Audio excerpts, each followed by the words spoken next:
جزاک اللہ مفتی صاحب، اگلا سوال کراچی سے محمد بلال سلیم صاحب نے کیا ہے کہ کیا میت کی دنیا سے رخصت ہونے کے بعد قبر میں عذاب نازل ہوتا ہے اور اس سے سوال جواب ہوتے ہیں، جبکہ عذاب جہنم تو قیامت کے دن سامنے لایا جائے گا اور اسی دن سوال جواب ہوں گے؟ براہ کرم رہنمائی فرمائیں۔ اصل میں قبر کا نام عالم برزخ ہے، عالم قیامت نہیں ہے۔ یہ گویا دنیا سے آڑ ہے اور آخر جو زندگی ہے عالم قیامت، اس بیچ کے درمیان میں ہے یہ دائرہ۔ تو اس لیے اس میں وہ حساب و کتاب کا مکمل عمل نہیں ہوگا۔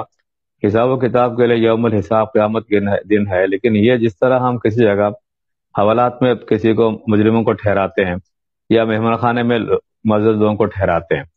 تو اس کی حیثیت صرف اور صرف بیچ میں ایک دروازے کی ہے، ایک مکان کی ہے، ایک وقت کی ہے وہ۔ اسی لیے حضرت آدم سے لے کر آج تک ہمارے پیارے نبی صلی اللہ علیہ وسلم اور جتنے بھی انبیاء کرام اولیاء کرام گزرے ہیں، برزخ زندگی سے تعلق ہے۔ قیامت کا وقت ابھی آیا نہیں، جب قیامت برپا ہوگی تو پھر اس کے بعد حساب کتاب کا معاملہ ہوگا۔ تو یہ جو درمیانہ وقت ہے، اگر شاہی مہمان ہے تو ان کو وہ اعزازات اور وہ سارے سول ہو یا قومی ہو یا جس سرکاری ہو، اللہ کی طرف سے وہ سارے اعزازات ملیں گے۔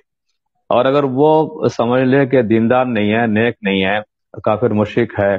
یا پھر مسلمان ہے لیکن بدعمل ہے، تو اس میں اس سے دو چار ہونا پڑے گا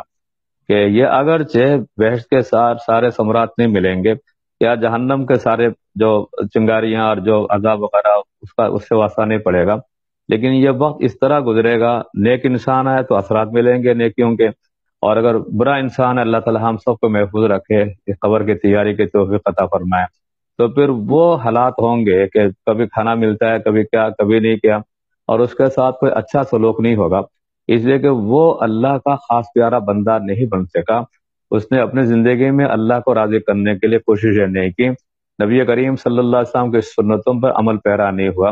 تو اس کا جو معاملہ ہوگا وہ دوسروں سے مختلف ہوگا۔ لیکن یہ قیامت نہیں ہے، یہ برزخ والی زندگی، بیچ والی زندگی ہے۔ اچھا انسان ہوگا تو اچھا برتاؤ ہوگا، برا انسان ہوگا تو برا برتاؤ ہوگا، بس یہ اس کی حیثیت ہے۔